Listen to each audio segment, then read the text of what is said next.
Tenía un arma. Te lo digo. Teniente. Es peligroso. Tienes que hacer algo antes de que hiera a alguien. La voz era un instrumento estridente de terror fabricado, cortando la paz serena de las montañas gallegas. Pertenecía a Beatriz Morales. Y estaba dando la actuación de su vida. Su rostro, que yo había asociado con tiranía mezquina, era ahora una máscara perfecta de miedo frenético. Su mano se aferraba dramáticamente a su pecho mientras apuntaba con dedo tembloroso hacia mí. Un comando silencioso para que los agentes de la Guardia Civil presentes me vieran no como un hombre, sino como una amenaza. Su audiencia consistía en 2 agentes de la Guardia Civil y yo. Me quedé perfectamente inmóvil, con las manos relajadas a los lados, lejos del cuerpo, como me habían enseñado en entrenamiento de entornos hostiles décadas atrás. Mantenerlas visibles. Mantenerlas no amenazantes. Mi costoso teodolito de topografía. Un complejo instrumento de latón y vidrio. Estaba sobre su pesado trípode a pocos metros. Un testimonio metálico silencioso de la verdad. Eso era el arma sobre la que gritaba. Mi instrumento de precisión se había convertido en su instrumento de calumnia. El más joven de los 2 agentes tenía el rostro perlado de sudor a pesar del aire fresco. Su mano flotaba sobre la empuñadura de su arma reglamentaria, con los nudillos blancos. Sus ojos saltaban entre mí. La mujer histérica y el brillante equipo que no reconocía. Estaba nervioso. Inseguro. Y eso lo convertía en la persona más peligrosa allí. En mi experiencia, nunca son los profesionales de los que hay que preocuparse. Son los aficionados tratando de actuar como tales. Señor, dijo el teniente, con voz baja y cautelosa. Era un hombre mayor, curtido por años lidiando con disputas extrañas e impredecibles en comunidades aisladas. Sus ojos tenían un profesionalismo cansado, pero también una atención que me decía que tomaba la amenaza en serio. Necesito que se aleje del dispositivo y mantenga las manos donde pueda verlas. Cumplí sin decir una palabra, dando 2 pasos lentos y deliberados hacia atrás. Mis botas crujiendo suavemente sobre la grava. No sentía miedo. Ya no. Los últimos 6 meses. Viendo a mi esposa Laura apagarse, habían vaciado esa emoción de mí. El miedo era un lujo para quienes aún tenían todo que perder. Lo que sentía en su lugar era un cansancio profundo hasta los huesos. Y debajo de él, una ira fría y latente comenzando a despertar. Había venido a este lugar, este último santuario de recuerdos, para escapar precisamente de este tipo de confrontaciones. Había venido aquí para ser invisible. Está intentando robarnos la tierra, continuó Beatriz, con voz subiendo a un pico estridente, sintiendo que tenía la atención de las autoridades. Ni siquiera es miembro de la comunidad. Es algún topógrafo corporativo tratando de intimidarnos, marcando nuestra propiedad privada. Me amenazó cuando lo confronté. Mi mirada se desvió más allá de ella, más allá del rostro sombrío del teniente, y se posó en el cartel que habían clavado en la tierra esa misma mañana. El cartel que finalmente me había despertado de mi letargo inducido por el duelo. Decía, propiedad privada. El cartel era una mentira y estaba plantado en pleno terreno del parque natural. Mi tierra. En cierto sentido, mi responsabilidad. Mi jurisdicción. Y ese era el hecho que flotaba entre nosotros. Una verdad de la que ella era felizmente, peligrosamente ignorante. Mi mente, entrenada por años de evaluación de riesgos, comenzó a analizar la escena. 2 agentes. Uno nervioso. Uno experimentado. Una acusadora. Altamente emocional y demostrablemente poco fiable. Un acusado. Yo. Calmado y compliant. Las variables estaban todas allí. La clave era el teniente. Él era el fulcro sobre el que giraría esta situación. Mi trabajo no era probar mi inocencia a la mujer histérica, sino darle al profesional una razón para dudar de su narrativa. El teniente dio un paso cauteloso hacia adelante. Su mirada barriendo mi calma evidente, que contradecía tan claramente el informe de pánico que había recibido. Sus ojos tomaron mi camisa de franela gastada, mis jeans de trabajo, mis botas polvorientas. No parecía un topógrafo corporativo. Parecía lo que fingía ser, un jubilado trabajando en su propiedad. Luego miró mi equipo. Brillante y complejo, que no encajaba en absoluto con la imagen de jubilado. La contradicción era donde comenzaban las preguntas. Podía verlas formándose en sus ojos. Volvió a mirarme. Su expresión dura y exigente. De acuerdo. Señor. He oído su versión. Ahora necesito oír la suya. Soy el teniente García. Empecemos por el principio. ¿Quién es usted? ¿Y qué demonios está pasando aquí? Encontré su mirada. Y por primera vez desde que había llegado, me preparé para hablar extensamente. Esta era mi apertura. Aquí era donde la historia terminaría conmigo esposado o con el mundo de Beatriz Morales comenzando a desmoronarse. Pensé en Laura y en la promesa que le había hecho de mantener este lugar en paz. Había fallado. Pero tal vez, solo tal vez, aún podía protegerlo. Encontré la dura mirada del teniente García. Las luces rojas y azules intermitentes pintando rayas fugaces en su rostro curtido.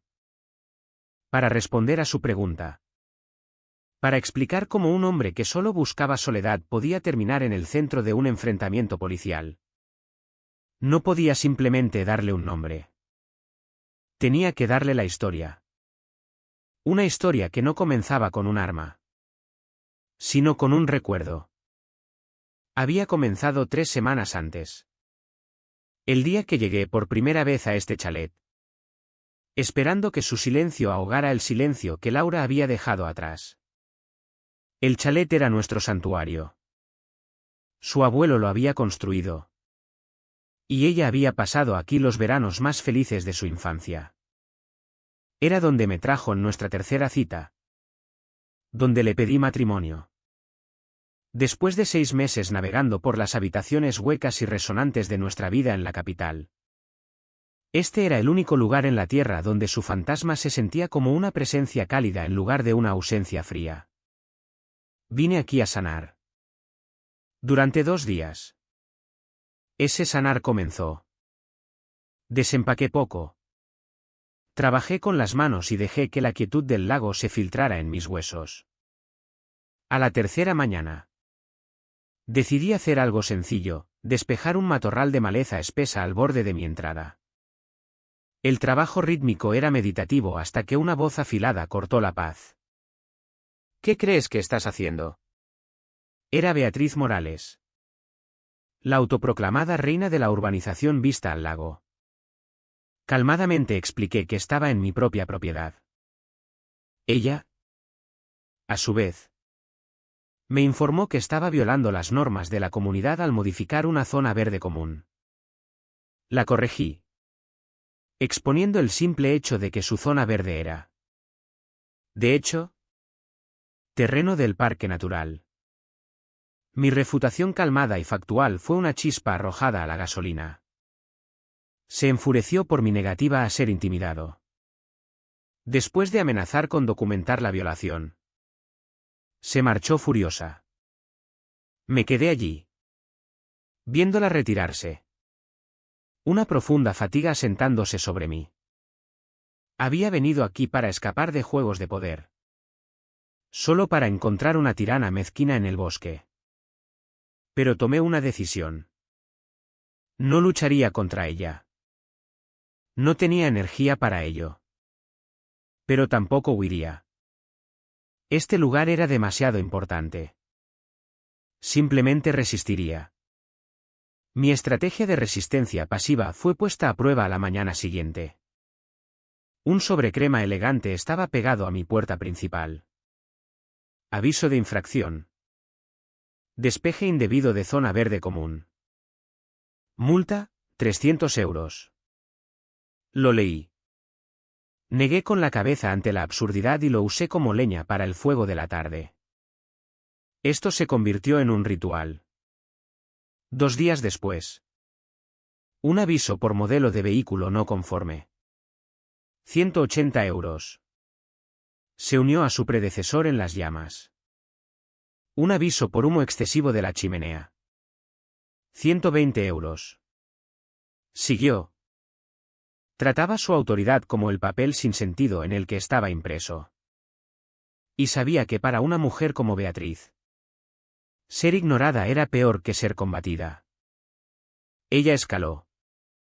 Una semana después de mi llegada, apareció una lista en el tablón de anuncios de la comunidad cerca de los buzones. Propiedades bajo revisión por incumplimiento. Mi dirección. Chalet 7 Camino del Hemlock. Estaba en la cima. El ostracismo comenzó inmediatamente. Vecinos que antes ofrecían un saludo amistoso ahora encontraban el suelo intensamente interesante. Cuando pasaba, el mensaje era claro. Era un forastero. Un problema a evitar. Beatriz estaba envenenando el pozo. Aislándome.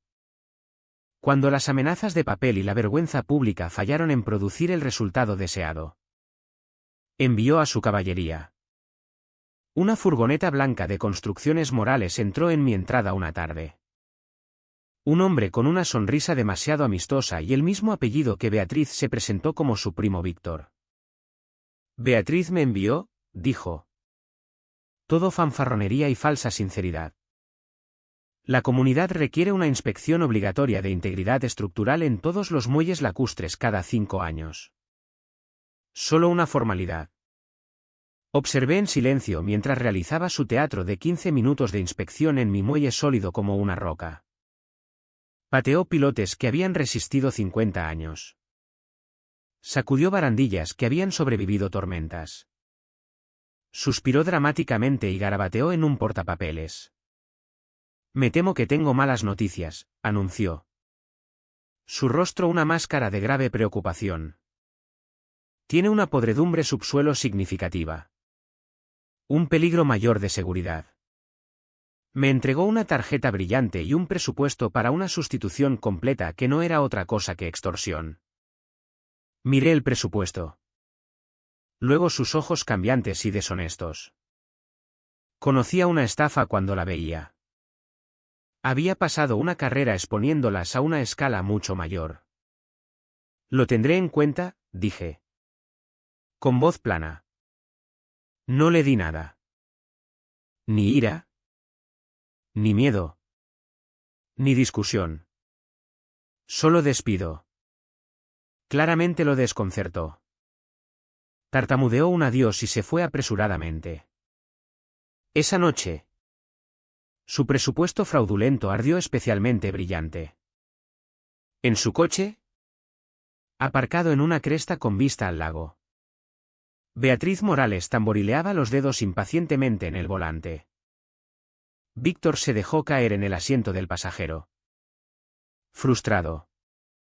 No muerde. Bea, gruñó. Ni siquiera parpadeó con la historia de la podredumbre. Solo me miró con esos ojos muertos. Da escalofríos. No tiene miedo. Las manos perfectamente manicureadas de Beatriz se apretaron en el volante. Es arrogante. Es uno de esos tipos soberanistas. Piensa que las normas no se le aplican. Es un problema que necesita una solución permanente. Señaló a través del parabrisas hacia la franja de árboles y orilla que separaba el chalet de Arturo del cuerpo principal del lago. Necesitamos que se vaya. Los inversores para el proyecto del club náutico se están poniendo nerviosos. Una vez que esté fuera, presentamos el nuevo plano al ayuntamiento. Esa franja de terreno público se convierte en nuestro nuevo acceso al agua. El Estado nunca se enterará de que ha desaparecido. Solo necesitamos que se rompa o se vaya. ¿Y si no? Preguntó Víctor. La sonrisa de Beatriz era fina y afilada. Oh. Lo hará, dijo ella. Todo el mundo se rompe eventualmente. Hice todo lo posible por ignorarlos. Traté de retirarme de nuevo al mundo silencioso de mi duelo. Encontrar consuelo en los bosques y agua familiares. Caminaba por los senderos que Laura había caminado. Mis manos a veces extendiéndose como para tomar las suyas. El acoso era un zumbido constante de irritación de bajo grado. Una distracción del dolor más profundo que intentaba procesar. Pero estaba resistiendo. Estaba manteniendo mi posición. La provocación final. La que finalmente rompió mi muro de resistencia pasiva. Llegó un martes por la mañana. Me desperté temprano y salí al porche con mi primera taza de café. Entonces los vi. El equipo de trabajo de Víctor Morales estaba de vuelta. Pero no cerca de mi muelle. Estaban en el sendero que bajaba hasta la orilla del agua. El sendero que yo sabía. Con la certeza inquebrantable del hombre cuyo despacho guardaba los mapas maestros de toda la región. Era terreno público. Estaban clavando grandes carteles de aspecto oficial en la tierra. Los carteles eran de un verde autoritario profundo con letras blancas nítidas, propiedad privada.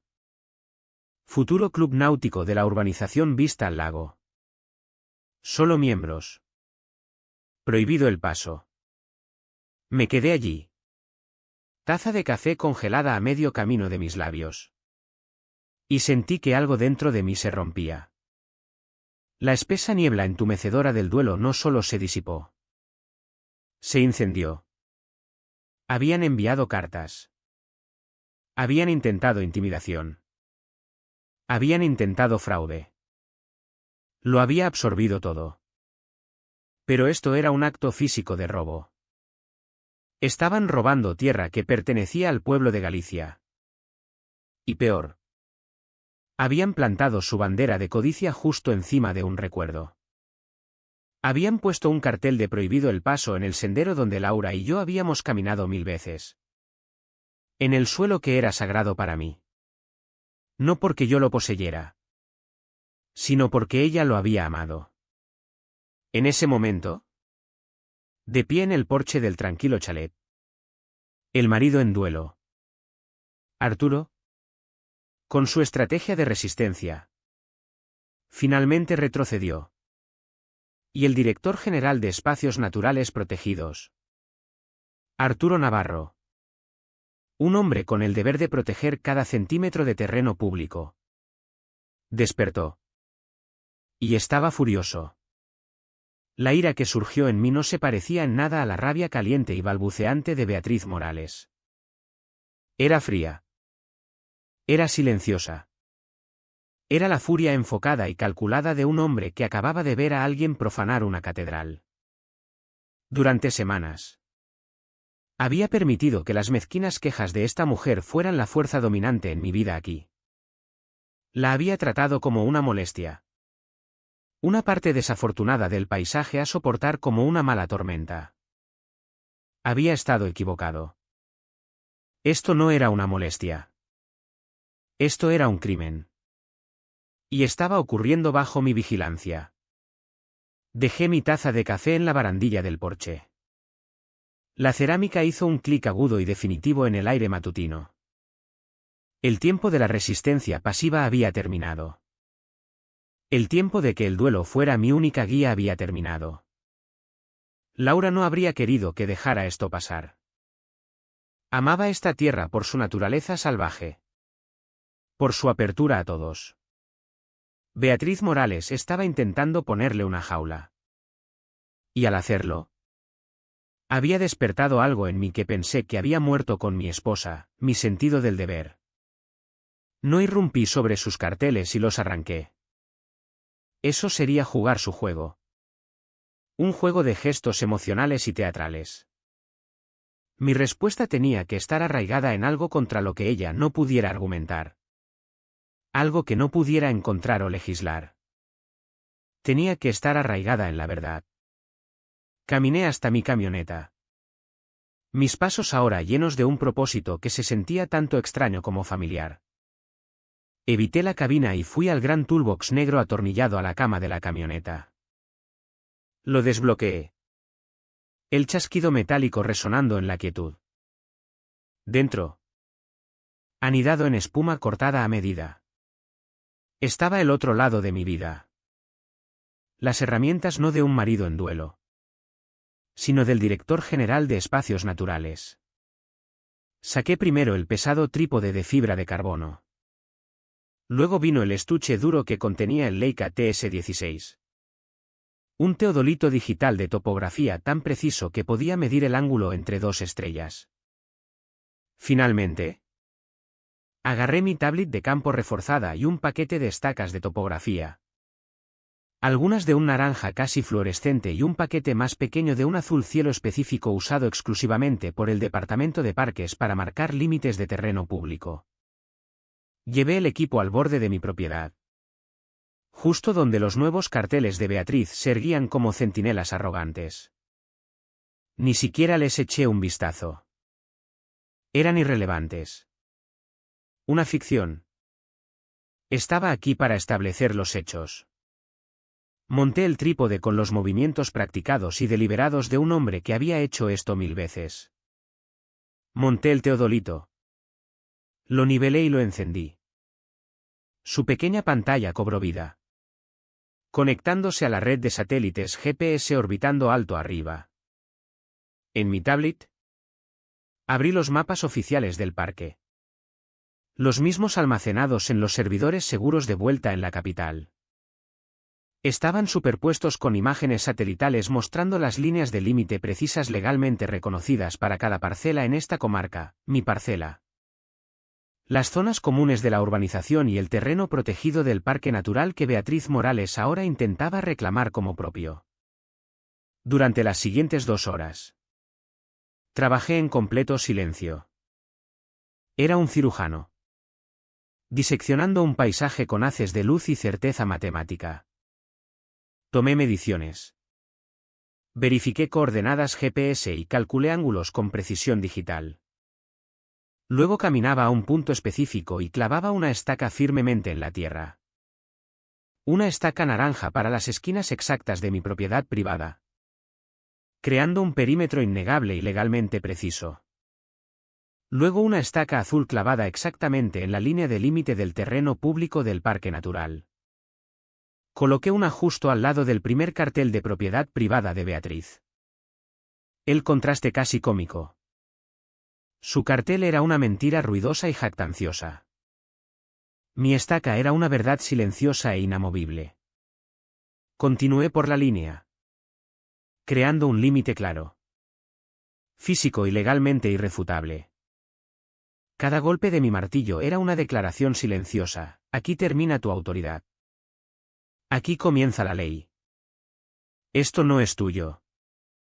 Era plenamente consciente de que me observaban. Podía sentir sus ojos sobre mí. A través de los árboles. Capté el destello de luz del sol en los prismáticos que usaba desde su ventana frontal. Podía imaginar su estado mental cambiando, su molestia inicial convirtiéndose en confusión.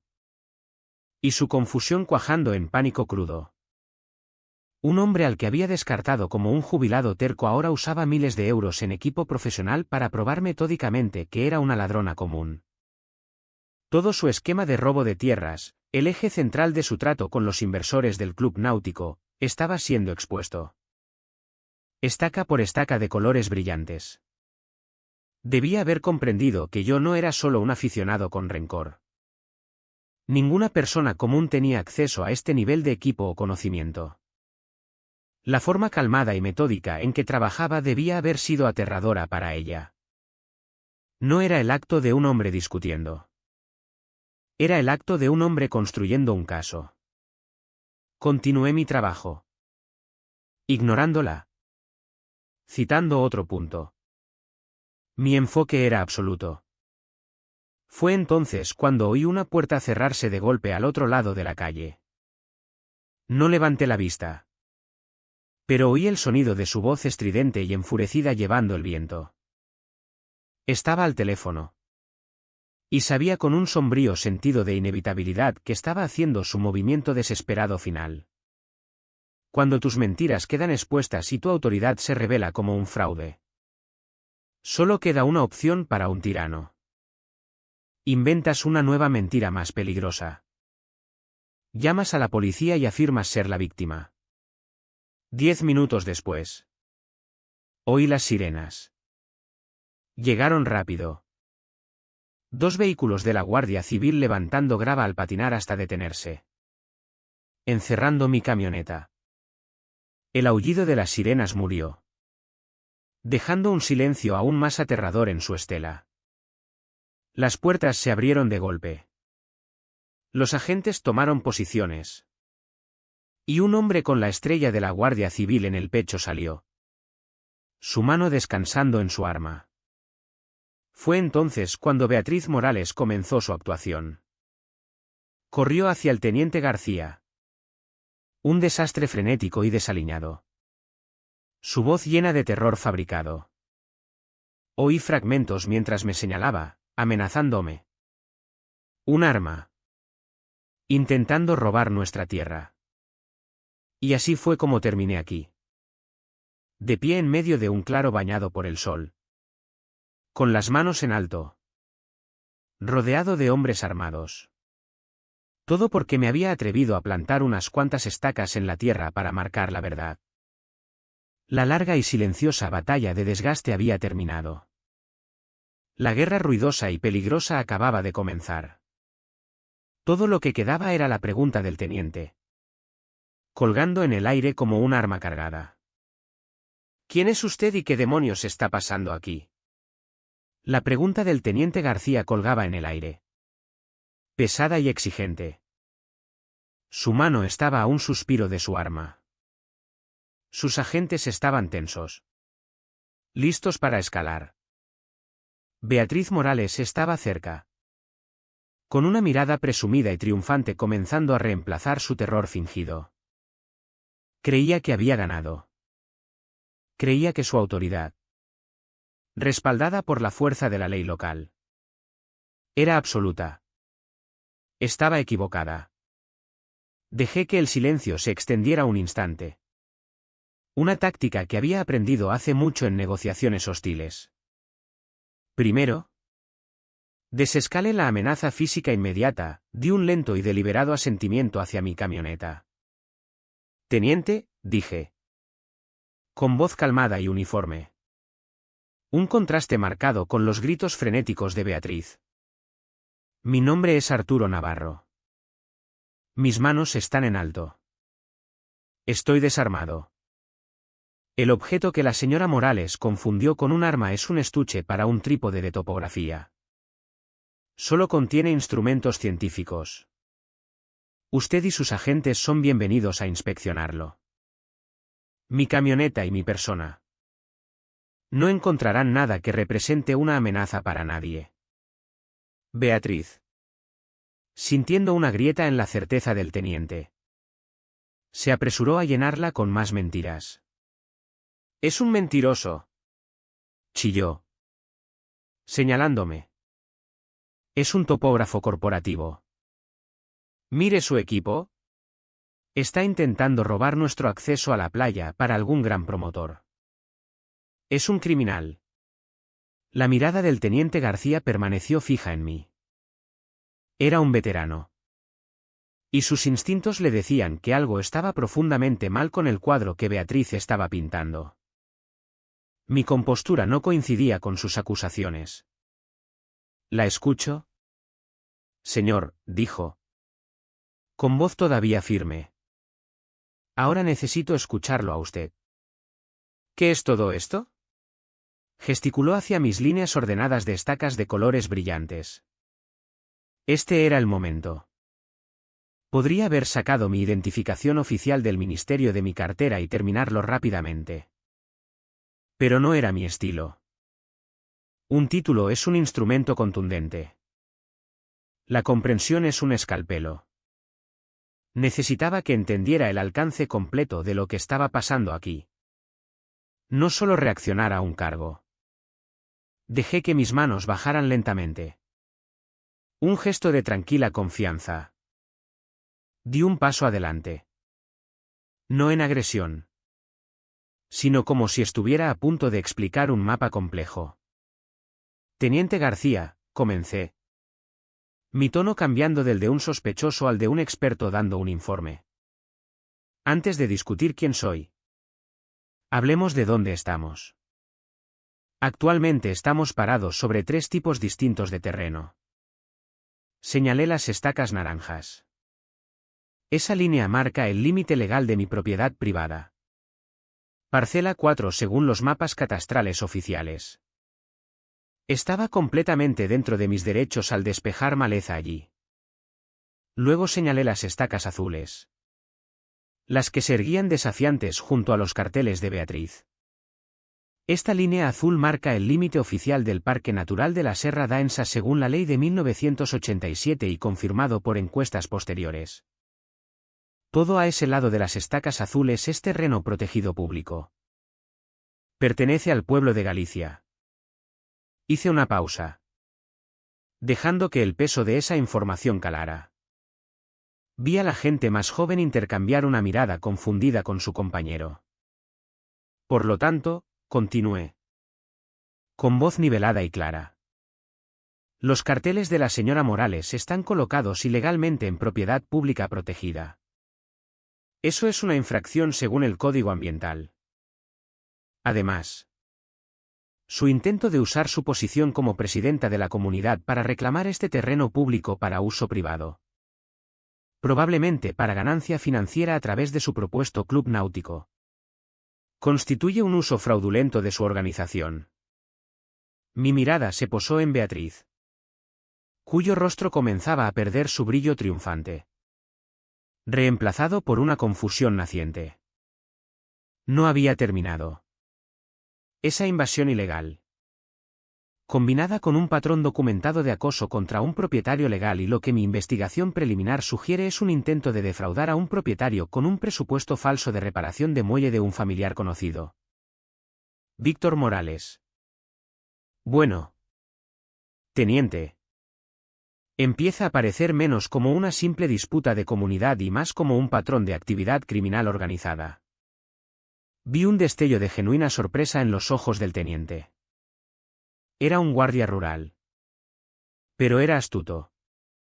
Sabía que yo no estaba adivinando códigos legales.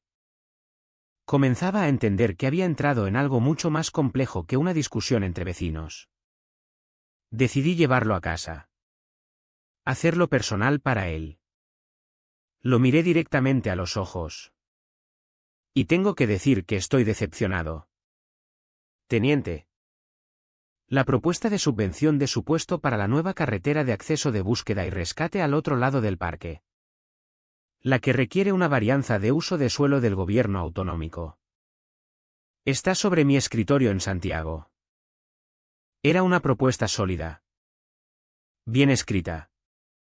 Pero verlos a usted y a sus agentes aquí, con armas desenfundadas, defendiendo un robo flagrante de terreno público, me hace cuestionar el compromiso de su unidad con la protección de los mismos activos públicos por los que piden más financiación para acceder.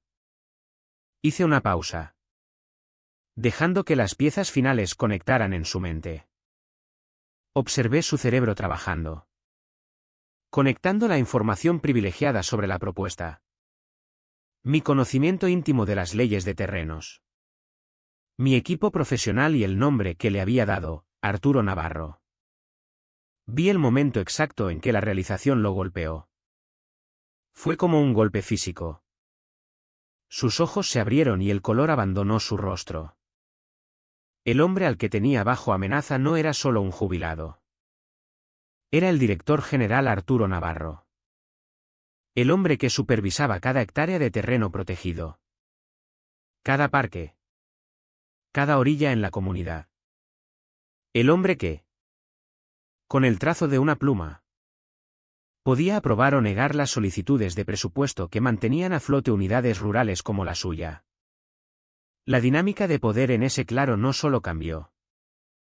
Se rompió. Se invirtió y se reformó en un instante. La mano del teniente García, que había estado cerca de su arma, cayó a su lado como si se hubiera quemado. Se enderezó. Toda su postura cambiando de autoridad a una deferencia extrema. Casi pánica. Bajen las armas, ordenó a sus agentes atónitos. Su voz de repente tensa y forzada. Los dos. Envainen ahora. Luego se volvió hacia Beatriz Morales. Y la cautela profesional que había mostrado antes desapareció. Reemplazada por un frío glacial.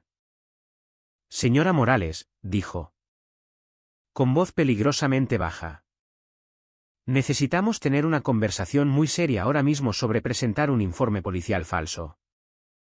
Sobre amenazas. Sobre estos carteles y sobre esta tierra. Beatriz se quedó congelada. Con la boca ligeramente abierta.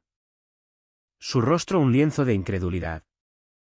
Su realidad cuidadosamente construida había sido demolida por unas pocas frases tranquilas. Su arma definitiva. Llamar a las autoridades. Acababa de volverse contra ella con aterradora eficiencia. Miró del rostro pétreo del teniente hacia mí. Y por primera vez vi miedo genuino y puro en sus ojos. Finalmente entendió. No había estado luchando contra un viejo terco. Había estado peleando contra el propio gobierno autonómico. Mientras uno de los agentes comenzaba a interrogar cautelosamente a una Beatriz tartamudeante e incoherente. Y el otro comenzaba a fotografiar sus carteles ilegales como evidencia oficial. Caminé de vuelta hacia mi camioneta. La confrontación inmediata había terminado. La ley local. Ahora correctamente dirigida. Manejaría el resto. Pero mi trabajo aún no estaba hecho. Esto era más grande que una presidenta de comunidad sedienta de poder. Era un problema sistémico que ella representaba. Saqué mi teléfono móvil. Desplacé mis contactos. Mi pulgar flotando sobre un solo nombre. Mi investigadora jefe. María. Pulsé el botón de llamada. Contestó al primer timbre. María. Soy Arturo. Director, su voz era nítida y profesional. ¿Está todo bien? Su agenda decía que estaba de permiso personal. ¿Cambio de planes?, dije. Con voz calmada pero llevando todo el peso inconfundible de mi cargo. Necesito que abras una auditoría completa a nivel autonómico e investigación ética sobre la comunidad de propietarios de la urbanización Vista al Lago con efecto inmediato. Estoy autorizando todos los recursos departamentales.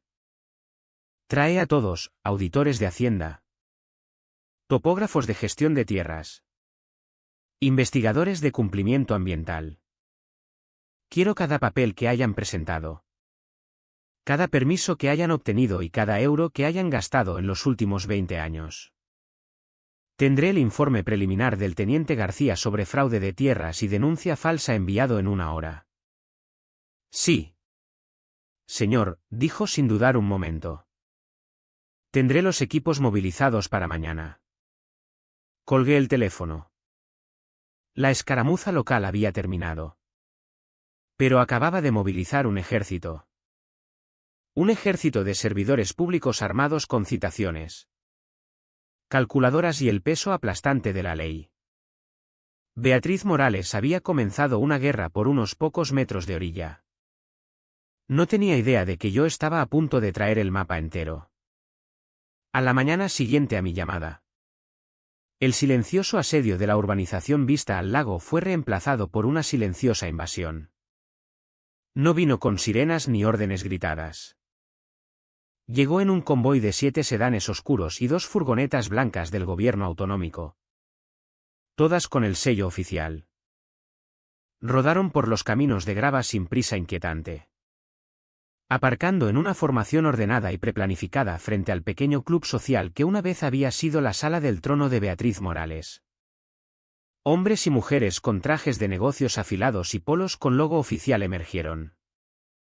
No llevaban armas. Solo maletines de cuero.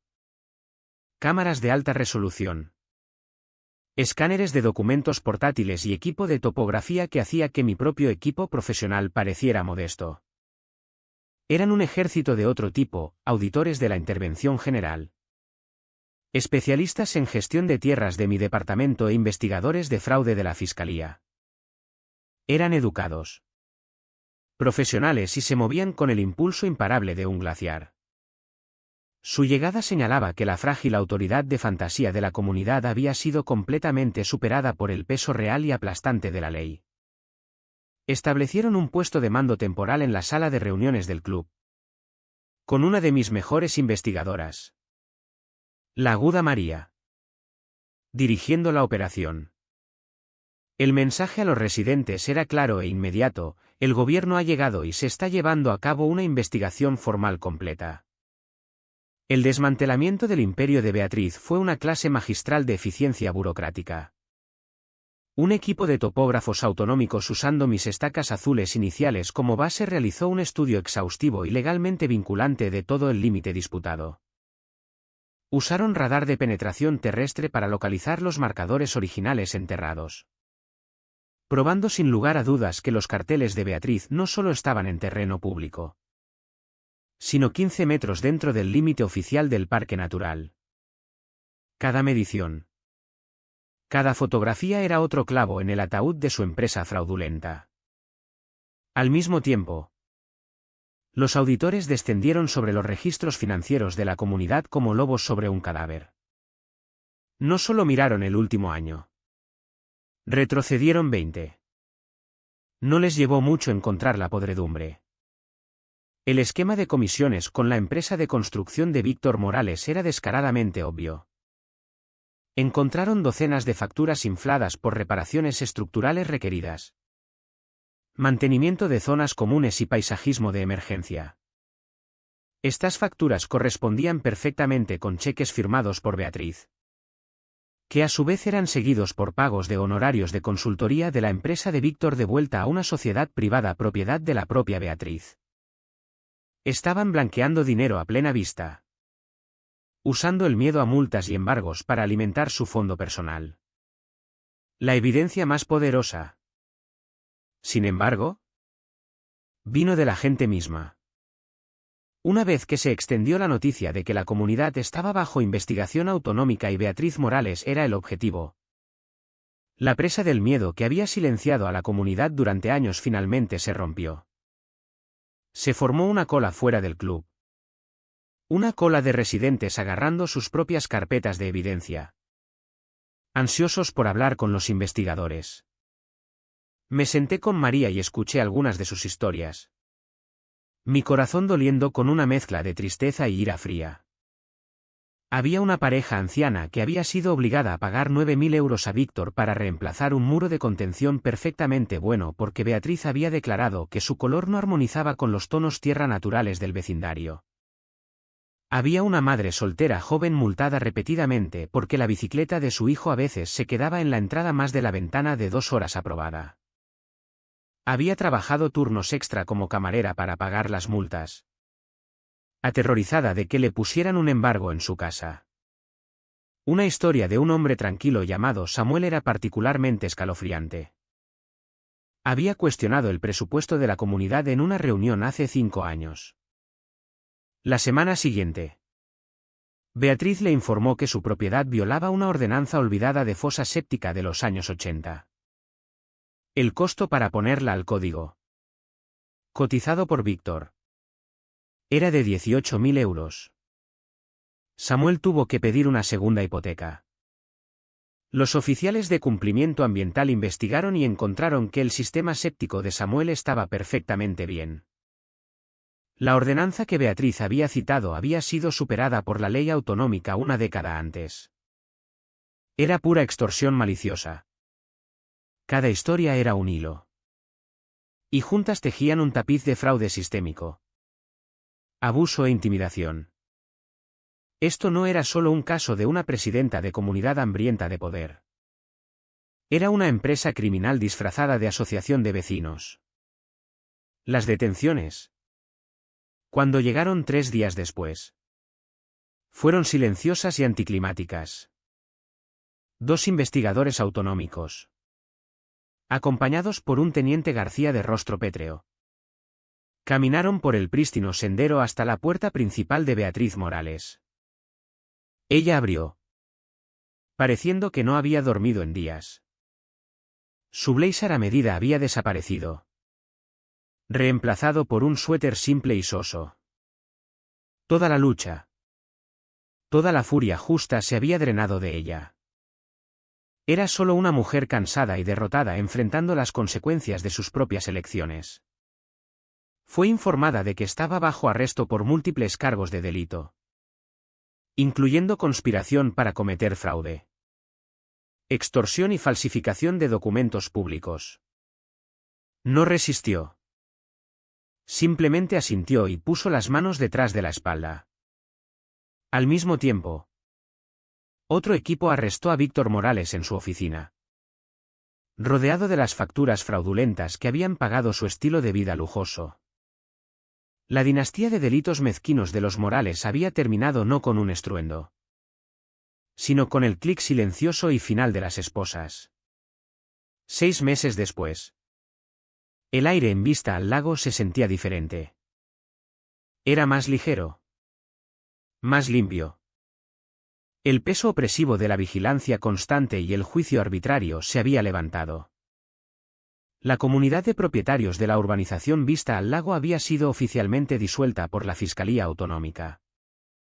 Un administrador judicial gestionaba sus activos, que se usaban principalmente para un fondo de restitución para reembolsar cada multa ilegal cobrada en los últimos 15 años. Para muchas familias, fue un salvavidas financiero. Una extraña y hermosa transformación estaba teniendo lugar en todo el vecindario. La conformidad estéril forzada había desaparecido, reemplazada por una explosión vibrante, caótica y alegre de individualidad. Persianas pintadas de amarillo brillante. Huertos, antes prohibidos, brotaban en los jardines delanteros. Campanillas de viento tintineaban desde los porches. No se trataba solo de estética. Se trataba de libertad. Era la visión hermosa, desordenada y maravillosa de personas reclamando sus hogares y sus vidas. Me había quedado en el chalet durante el otoño. La quietud que había buscado finalmente era real. Pero era un tipo diferente de quietud ahora. No era el silencio de la soledad y el duelo, sino la paz ganada que viene después de una lucha digna. Mi trabajo, había descubierto, no era solo un empleo. Era parte de quien era yo. Y había encontrado una forma de unir la brecha entre mi deber público y mi pérdida privada.